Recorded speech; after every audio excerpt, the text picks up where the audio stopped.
Неслучајно се повеќе луѓе ширум светот стануваат приврзаници на јогата. Таа помага за подобрување на физичкото и психичкото здравје, флексибилноста, стабилноста, енергијата, надворешниот изглед, концентрацијата и расположението. Најчесто кога некој ќе спомене јога, повеќето луѓе си замислуваат сложени пози, изведувани од некоја гимнастичарка што може да прави чуда со своето тело. Поради тоа, многу често се откажуваат од јогата уште пред да се обидат да ја применат. Но вистината е дека постојат различни типови на јога и секој човек може да најде соодветен тип за себе. Токму денес на оваа тема ќе зборуваме со професорот по јога, господинот Томе Биновски. Добро утро и добре дојдовте во студиото на Рано наутро. Добро ве нашол, мило ми е што сум гост во вашата утринска емисија. Задоволството е наше што токму денес сте наш гостин. Еве да започнеме од почеток. Што представува јогата? Па јогата, видите, најкратка дефиниција дека јогата е едно единство. Значи единство на физичките, умствените капацитети, значи една целина, значи јога значи една целина. Инаку јогата е повеќе димензионална категорија. Не може да ставите значи само и во оваа дефиниција, значи јогата во дефинициите во јога значи едно смирување на импресиите во умот. Значи кога тоа ќе престане, тогаш почнува јога. Меѓутоа, јогата има една културна димензија, една филозофска димензија, значи не е само вежбање. Значи ако земете во Штип под поимот јога ние презентиравме значи и уметнички фотографии од јога, значи културни, имавме промоции на списање јога, здравје, хармонија, значи сме имале настапи, вака презентации, разговори со луѓето и од филозофски аспект. Значи јога опфаќа повеќе димензии на дејствување, бар така во рамките на Јога Сојузот на Македонија, кај што сум јас професор по јога и каде што имаме еден начин на перманентно едуцирање на практикантите кои доаѓаат, значи во повеќе димензии. Значи не е само физички да извежбаме и завршува јога. Јога е многу комплексна категорија. Затоа и останала со илјадници години. Од кога и од каде потекнува јогата? Па јогата, видите, потекнува од Индија, да кажеме, од таму е основата. Значи тоа е едно 4-5 години уназад, од кога се познати првите пишани текстови. А додека за другите, за другото претходно не знаеме, али се претпоставува и дека сигурно она постоела неколку илјади години пред тоа.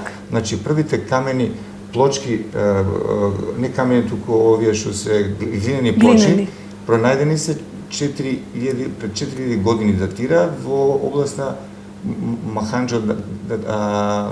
Моханџо-Даро во Индија. Значи таму се најдени првите јога позиции како се ги има на глинените плочи, меѓутоа сигурно тоа е многу поголем процес временски, да кажем. Инаку како пишан текст, како пишани текстови јога датираат 1000 години уназад. Значи претходно се пренесувало знаењето од учител на ученик само усно. Значи најдобриот ученик го добива целото знаење. Се сметало дека само најдобриот треба да го има знаењето, затоа што знаење е мок и дека таа мок може да се злоупотреби. И затоа учителите по јога во тој милениумски процес на пренесување на знаењето за јога внимавале на колку го пренесуваат тоа знаење. Денес е многу по демократизиран тој процес, значи можете да дојдете да вежбате, меѓутоа прашањето каде доаѓате да вежбате, значи кој стои за тоа, затоа што една категорија Јога Сојузот на Македонија со најголема традиција, каде што не се работи само за часови по јога, туку се работи и за научни истражувања кои се работени, во соработка со еминентни научници во областта на медицината во Македонија, со институции во областта на медицината, изработка на научни трудови, настап на конгреси медицински и во земјата и во странство. Значи, каде сме оставиле еден навистина сериозен впечаток за нешто што е работено дури и во самата Индија, кај што беше учителот пред 10-15 години, да кажеме, они беа изненадени како во Македонија во Јога Сојуз се работи на исклучително висок професионален ниво. Од кога постои Јога Сојузот во Македонија и кој е основачот? Значи, основач на Јога Сојузот на Македонија е јога учителот Павло Сесанагас. Значи, тој е првиот јога учител во Македонија кој доаѓа во Македонија и донесува јогата од 1972 година и тогаш почнуваат процесите да се одвиваат. Значи, тогаш се одржувале во Центарот за меѓународно пријателство, па во Гоце Делчев студентскиот дом, па се формира јога друштво Скопје. Значи во Скопје се формира првото јога друштво, па другите друштва во Македонија почнуваат да се функционираат во Битола, во Прилеп, во Штип, во Струга, во Охрид, во Кавадарци, во Кичево сега и така натаму. Значи се формира една структура од која се формира потоа Јога Сојузот на Македонија како облик, да речеме, организација на Јога друштво на Македонија кој работат по методологијата на учителот Павло Хасанагас. Значи тој е првиот јога учител кој ја пренесува јогата во Македонија и ја воздигнува на еден врвен светски ниво, да кажам, во методологијата за пренесување на знаењето која е единствена од тој тип. Така. Колку вкупно друштва има во Македонија и од кога функционира друштвото во Штип, кое е единствено во источниот регион кај нас? Источниот регион е Јога друштво Штип и Јога друштво Штип функционира од 1989 година, 17 ноември. Така. Значи ние едно скоро трета деценија да ги завршуваме со функционирање на друштвото. Инаку има, мислам дека се 7 јога друштва во Македонија, значи во Штип, во Скопје, во Кавадарци, во Неготино, во Прилеп, во Битола, да, во Охрид, во Струга, во Кичево сега. Значи, тоа е една мрежа од друштва, значи, кои работат по методологијата, секако ги водат, наставата ја водат луѓе од наставниот кадар при Јога Сојузот на Македонија, да кажеме дека не може да води часови било кој, туку тоа се луѓе кои се сертифицирани, значи кои имаат полагано за своето знаење, почнувајќи од асистенти па до професори за јога, значи кои посетуваат наставата во јога школата на Сојузот на Јога Сојузот на Македонија. Значи во таа школа се едуцираат наставниците за да можат што поквалитетно да го пренесат знаењето на јога на практикантите кои доаѓаат на часови. Така, кои се ефектите од практикувањето јога? Па можеби тоа ќе ги да најмногу интересира граѓаните на Штип, на гледачите на вашата емисија. Значи, прво, во јога вие стекнувате една опуштеност, една смиреност. Тука треба да се знае дека првиот ефект на часот кога ќе дојдат луѓето, после часот чувствуваат опуштено, некој кад од кога не сум се чувствувал вака опуштено. Значи, релаксацијата која е релаксираноста, која е уствари една природна состојба на човекот, со текот на животот ја губиме, секогаш соочени со стресовите кои не окружуваат, во кои сме изложени, и ние постепено ја губиме таа состојба на опуштеност, внатрешна и физичка. Доаѓањето на часовите по јога всушност го враќа човекот. Едно од елементите е релаксацијата која ја вежбаме на часовите, како и другите техники кои се применуваат на почетниот час, може да кажеме тука. Така, може да ги споменеме техниките. Значи се работа за асани, значи учиме како се вежбат асани, значи тоа се психофизички позиции. Значи, еве, сликата ова е со бремените сега тука жени. Така, ќе ги споменеме и нив. Да. Само нека техниката нека почека малку. Значи, имаме вежби кои ги работиме, значи тоа се асаните, техники на дишење, правилно јогинско дишење, пранајама, кријас техники на почистување, техники за зголемување на еластичноста на телото, и тоа прави една целина комплексна која може да ја работат практикантите и во домашни услови. Значи, ние ги едуцираме на часов, за да може таа програма да изведува секојдневно. Значи, битен е континуитетот во јога. Нема потреба нешто посебно да носат, значи на часот доаѓа со една ролна или некоја кебенце на која вежбат, потребно да се во тренерки и битно е да доаѓаат и да вежбат. Значи, упорност треба. Значи, упорност и континуитет, а резултатите доаѓаат. Кај некој порано, кај некој подоцна, значи не може да биде кај сите исто. Сите се различни, меѓутоа на крајот сите го добијат ефектот она што го сакате, на зголемена опуштеност, на смиреност, и на зголемена еластичност и во целина подобрување на нивното здравје. Пред се. Значи тоа е придобивката. Инаку она што го видовме беа сегменти, може техника да го пушти тоа за бремените жени. Кога дојде, значи година и пол во Штип работевме специализиран курс за бремени жени. Тоа е во соработка на Јога Сојузот на Македонија и Министерството за здравство. Значи таму се гледа сегменти часови, значи сите овие жени се породија, најголем дел сите природно и веќе си имаат дечиња. Инаку јога помага кај жената да се развие свесноста за телото, за состојбата во која се наоѓа, да се свати се потешка, поголемата заблуда како дека бременоста е болест. Не, бременоста е изузетна состојба на жената. Така, нормална природна состојба. И преку овие вежби кои ги работиме, преку релаксацијата, ево слика со практикантите кои се жени, бремените жени, значи успешно сите завршивме со нив, добива знаење кој им помага за правилно вистинско поредување, за природно поредување. И сите тие интересно е дека после поминувањето на курсот сакат природно се поредат. Затоа што сватат, добијат знаење, знаат што ги чека, знаат како треба да функционираат во текот на пороѓајот, знаат техники на дишење, знаат техники за релаксација, нивното тело е припремено преку психофизичките вежби во програмата, тоа е една специализирана програма преку која се оди, и жената е спремна за чинот на породување, што е најбитно. И ние сме срекни што кај сите заврши срекно, убаво, Так. и дека денес имаат сите дечиња, керки, синчиња, Така. на радост и нивна и наша, да ви Така. кажем.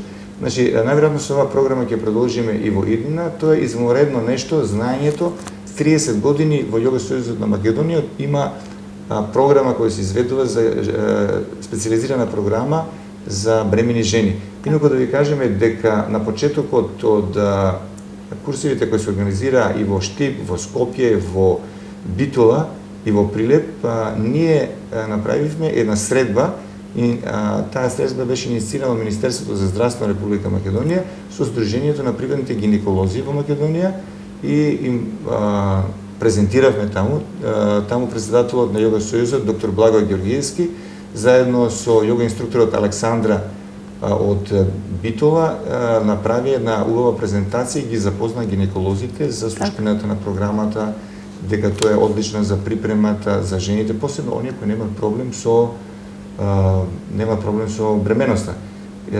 Тоа е извонредна работа, извонредно знаење со кој се развива свесноста кај жената и мислиме дека тоа е една одлична работа во рамките на Македонија која се организираше за да кажеме еден чекор наш во делот на зголемување на наталитетот.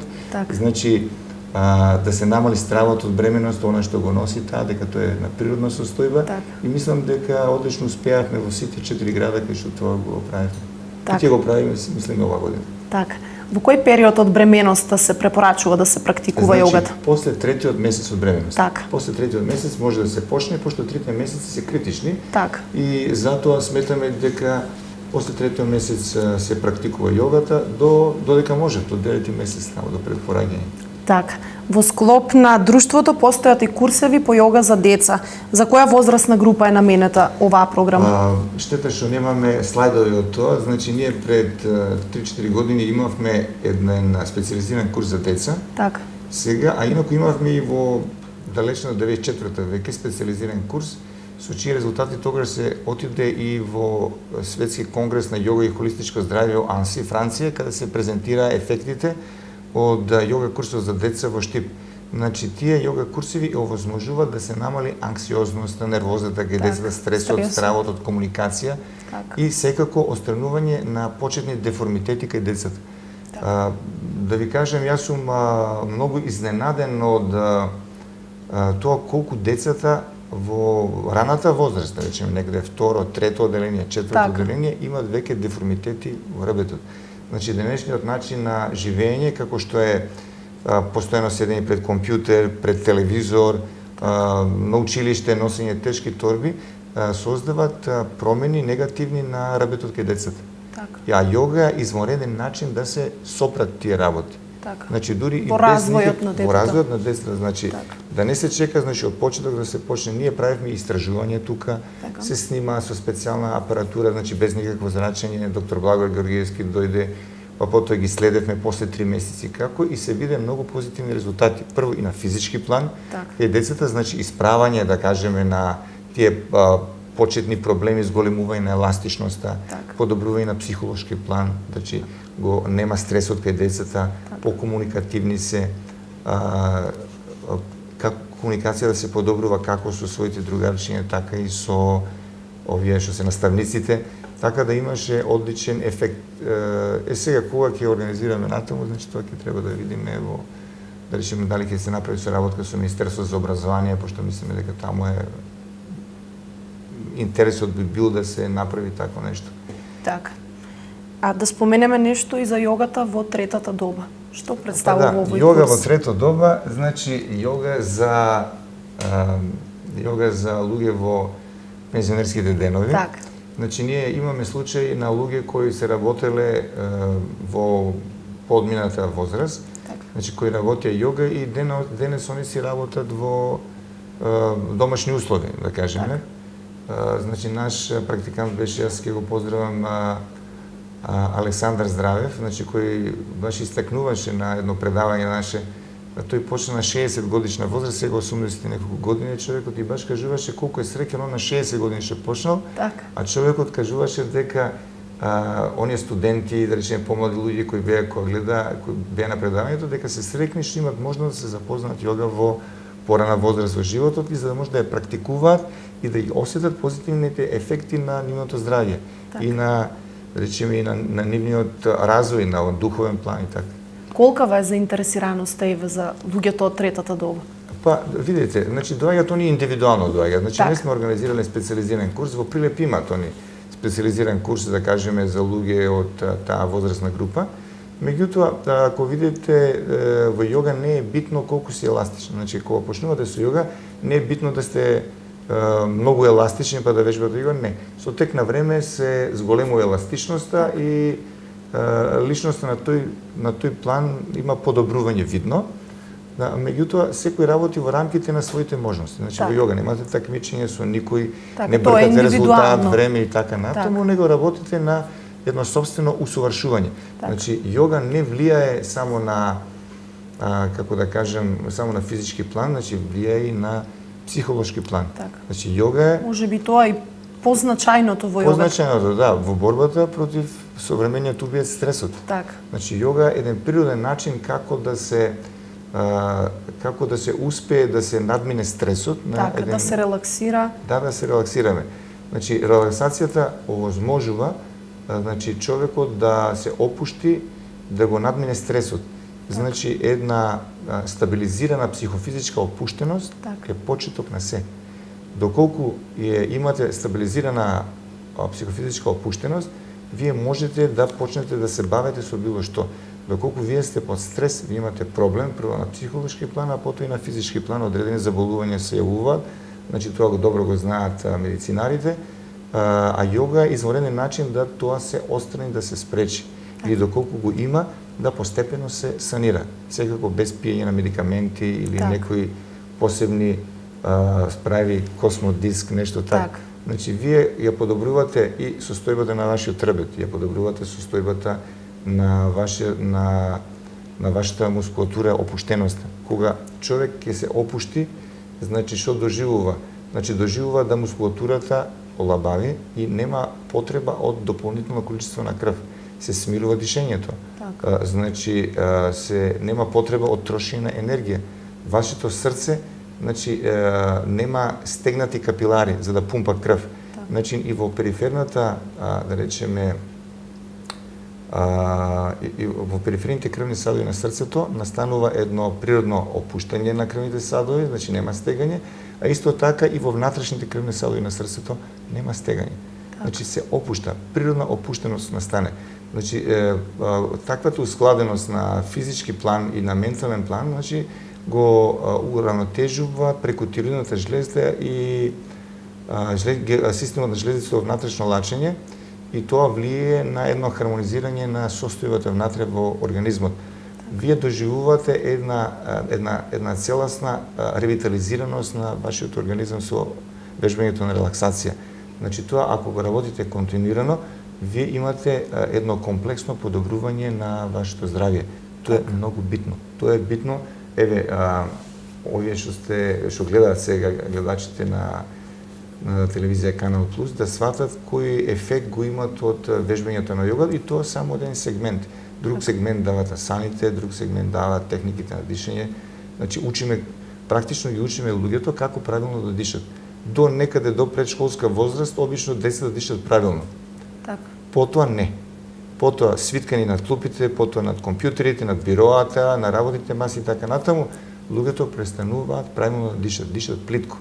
Ако вие плитко дишете, тогаш не внесуваме доволно енергија во организмот, недоволно кислород, и тоа се одразува на здравјето на човекот и на должината на животот на човекот. Јога овозможува да практикантите живеат здраво, да го подобрат своето здравје и да живеат подолго и посреќно. Така, дали исхраната има влијание? Има секако влијание, значи во јога се мисли на таа работа, значи најбитна е сатвичката исхрана. Значи тоа е храна која е свежа, природна, необработена храна, чиста храна. Додека и таа ствара една природна состојба во организмот здрава, додека имате вие та мастичка храна која е да кажем, постојана храна, да кажем, и која не дава позитивни ефекти над здравјето на луѓето. Значи, ние од аспект на йога им кажуваме луѓето да се хранат што поприродно. Значи, што помалку преработена храна, значи тоа е подобро организмот. Значи, она што го дава природата. Се тоа што ќе се преработи во фабрички услови мора да содржи конзерванси. Да не збориме за пестицидите, за гадената храна и така натаму. Значи, битно ги учиме на луѓето да се хранат здраво, природна храна, што помалку да биде обработена. И тоа е рецептот, секако чиста вода, што повеќе присуство на чист воздух, така, во целина. Значи, йога има еден сеопфатен пристап, гледате, значи ние зборуваме и за исхраната и за вежби во природа, например, многу убаво ние сме практикувале уште, да кажеме, во природа вежбање, значи ефектот е многу убав, техниките на дишење, посебно кога ги работите во природа. Дали луѓето кога ќе дојдат на курсеви имаат познавање за йогата? Во најголем дел не. Така. Значи, но не е никаков хендикеп тоа да не дојдат они на да немат претходно знаење. Знаете што, јас кажувам, има една, значи кажува за една ситуација што се има случајно, значи во йога еден вика познат професор од Германија дошол од некој факултет, бара учител во Индија и оди таму и тој го прашува и му кажува дека еве го барал толку време, дека тој читал многу работи за йога, дека има многу знаење теоретско и така натаму, јасно и учител го понуди да пие чај. И кога му оставал чајот, знаеш го, ја препал на чашата и почнала да се истуре во тасната. Овој професор го викал, учителе, нема простор, вика, таму за чај да се става. Да, вика, тоа сакав да ви кажем, вика. Значи, ако сакате да примете ново знаење, вие треба да испразните чашата па да ви ставам чај. Односно, вашиот ум да не биде оптеретен дека многу знаете. Теоретското, така. Тоа е практично нула знаење во йога. Значи, вие треба да се отворите, го отворите вашиот ум, да сватите дека сте ученик и да го примете знаењето. Тогаш ќе го примете знаењето. Ако вие доаѓате со некој предуслов дека јас сум знаел, јас сум чител, значи тогаш веќе имате проблем кај себе си, значи секоја информација која примате, вие ќе анализирате, значи нема да ја примате. Значи ќе ги одбивате некои информации затоа што по вашето некое презнаење, значи тоа е добро, тоа не е добро и вие во суштина нема да ја добиете програмата во целина. Значи тоа го кажа, значи воопшто не е хендикеп ако нема знаење. Значи во йога и од теоретски и од практичен аспект имаат обука практикантите. Ние имаме доста книги, да речеме, и од учителот Павло Сасанагас, кој во, да речеме, во фазата после одредено време е добро да ги читат тие практиканти, веќе кога ќе имат стекнато некое свое практично искуство. Затоа вие знаењето на йога може да го сватите дури кога ќе помине низ вас некој знаење. Вие кога ќе практикувате ќе видите за што се работи. Инаку другото спаѓа во теоријата на, теоретско знаење, само која нема практична вредност. Йога знаењето всушност е знаење кое е поминато низ нашето искуство. Тогаш можете да зборувате за йога. Се друго е провизорно. И затоа луѓето кои доаѓаат, значи никаков проблем не е тоа. Значи битно е да сакат да вежбат йога. Битен е континуитетот, битна е упорноста. Резултатите си доаѓаат. И затоа ние почнуваме, еве денес почнуваме. Така, еве да споменеме, од денес почнуваат повторно курсевите по кратка пауза. Во Домот на културата Ацо Шопов во 18:30 часот отпочнуваме со курсот почетен за йога. Значи учиме интегрална йога, значи може да дојдат да се запишат така натаму. Значи убаво е да почнат да практикуваат йога. Значи да не го одлагат. Јас имам многу пријатели познаници кои сакам да дојдам, ама никако не можам. Ако вие не си кажете на себе дека треба да дојдете, тоа е упорноста на човекот. Тоа во бескрај ќе се одоговлечува. Значи тоа е проблем и со егото тука. Значи се одоговлечува затоа што знае дека кога дојде на йога вие ќе го контролирате егото. Значи битно е во йога да стекнуваме на самосвест и контрола над егото. Значи егото е најголемиот проблем на секој човек, па и на йогинот. Значи тука е битно дека вие со текот на вежбите добивате на самоконтрола над самиот себе си. Тоа се постигнува само со практично вежбање и со квалитетно водство на йога инструктор или професор или учител по йога. И затоа ние Значи не оставаме само на тоа, имаме и други форми, да речеме, во работа со учителот, она што разговаравме за семинари кои се Така, ќе ги споменеме. одржуваат.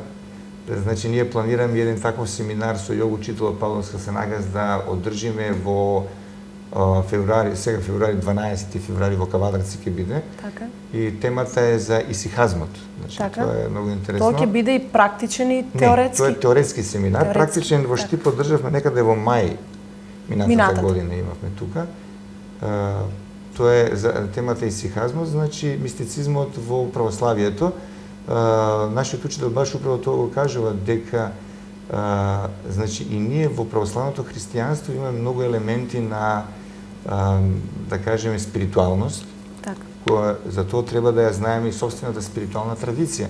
И управо тука се разработува на тие семинари за спиритуалната традиција кои имаме во нашите простори. Така. Значи не е таа помалку вредна од она што го има во Индија и дека треба да сме горди што го имаме тоа во православното учење. Имавте семинари на тема Источната христијанска традиција. Што опфаќаше овој семинар? Па да. Неколку циклуси на семинари. Неколку циклуси на така. семинари, управо тоа го зборуваме. Значи тоа е развојот на спиритуалноста кај личноста која се јавува, списите, старите списи кои даваат насоки за таа работа, значи отците на да кажем во христијанството, во православието, тука што се јавуваат, значи такви центри се јавуваат и во Света Гора и во делови, да речеме, и во Македонија тука, значи луѓе кои биле посветени во тој спиритуален развој, кои го отфрлиле секојдневието, го отфрлиле, да речеме, битката, ја тргнале битката за материјалното и кои се духовно посветиле на својот развој. И за тие традиции зборуваме на тој семинар и кои коинцидира, значи она што е духовна традиција и во Индија на сличен начин го имаме и ние тука. Така. Значи и тоа треба да го знаеме и да бидеме горди на тоа и да го надградуваме тоа знаење. Така. Во рамките на семинарот Долгиот пат на умот до срцето, вовед во спиритуалната практика на исихазмот, кој се одржа во Штип, вие добивте плакета за 30 години посветена активност во унапредување на едукативните и терапевтските вредности на јогата, како и промовирање на истражувањата во научната јога. Што за вас представува оваа награда? Па добро, тоа е признање, значи не Така? се ради за награда. Добро, се работи за 30 годишна посветеност на јогата. Да.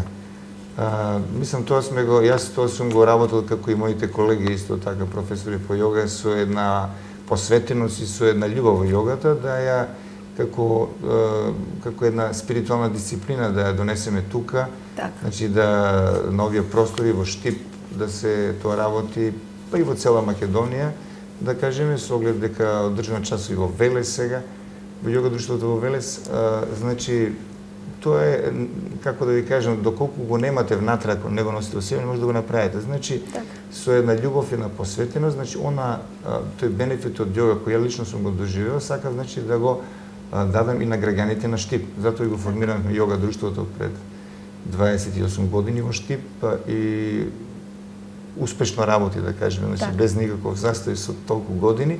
Значи, тоа може само со една посветена активност, значи со една љубов која сакате да ја пренесете на своите сограѓани. И тоа е тоа, значи кратко и едноставно. Така. Еве да споменеме уште еднаш за почетните курсеви кои започнуваат од денес. Каде ќе се одржуваат, колку денови во неделата, да ги информираме нашите гледачи за да можат да ве посетат таму. Да, денес почнуваме со курсевите, така да и оваа емисија ја посветуваме токму на тоа, за едукација, значи вие помагате во едукација на граѓаните на Штип за она што е јога, за она што значи Јога Сојузот на Македонија, за она што значи јога учител Павловска Сенагас и за она што може да добијат на часовите по јога. Значи во Штип часовите се одржуваат сега во Домот на културата Асо Шопов, во понеделник и петок од 18:30 часот се почетните курсеви. Значи тука може да дојдат сите штипени без разлика од возраста, значи без разлика од тоа колку се еластични, дали се бавеле со спорт или не се бавеле физички со некоја активност, значи воопшто не е битно. Битно е да сакат да си посветат внимание на сопствениот физички и психички развој. Тоа е најбитно и може да дојдат, значи, во тие денови, значи најдобро сега на почетокот да се вклучат, настават оди постепено од наједноставни вежби кон покомплексни и ги практично надградуваме секој час по некој нов елемент. Така. И на тој начин, ја правиме програмата на почетниот курс. Така. Кои се вашите препораки до нашите гледачи? Препораката е да вежбаат. Значи, многу е битно да се посвети внимание, поможно да дојдат да вежбаат во јога друштвоштип и да го надградат собственото здравје. Така. Толку едноставно. Така. Треба да дојдат. Колку време во текот на денот треба еден човек да посвети на себе? Па видите, во зависност од можностите, од 10 минути до 1 час сосема доволно е. Така, ви благодарам што бевте мој денешен гостин.